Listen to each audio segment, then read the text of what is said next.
Like this abandoned fun park in central Yangon, much of the country is still waiting for the development and foreign investment many hoped would come.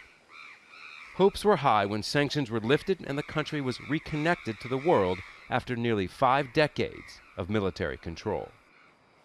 The West has started to invest here, but remains limited. The main trading partners are still Myanmar's neighbors. Hoping to change that, trade groups are working to encourage more businesses and investment from Europe and the United States. But they have run into a problem: political fallout from the Rohingya refugee crisis in Myanmar's Rakhine state. After a recent 6-country tour in Europe to drum up investment, a member of one group said the treatment of Rohingya was brought up everywhere they went. And that was before the recent violence in Rakhine that sent hundreds of thousands fleeing into Bangladesh.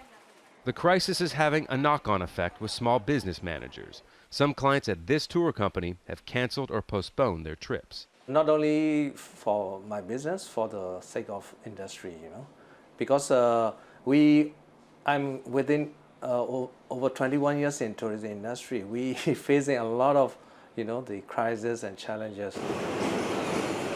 Laws and regulations of foreign investment are changing after years of being closed off. Continued international condemnation and concern over the Rohingya crisis could have an impact on foreign help on big infrastructure projects, like the much-needed upgrades on Yangon's aging railway system.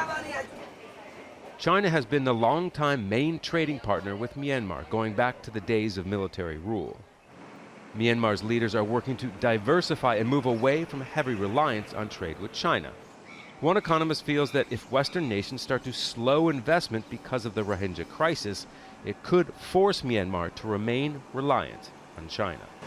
We are still in the pipeline to make a bilateral investment protection agreement with Europe. Even this is in the process, it can be some impact because of this political stability. It will have some impact on the negotiations. So even in the best of conditions, more time is needed to attract the foreign investment Myanmar hopes to land. But right now, with the world watching events in Rakhine, it might be pushed farther down the track. Scott Heidler, Al Jazeera, Yangon.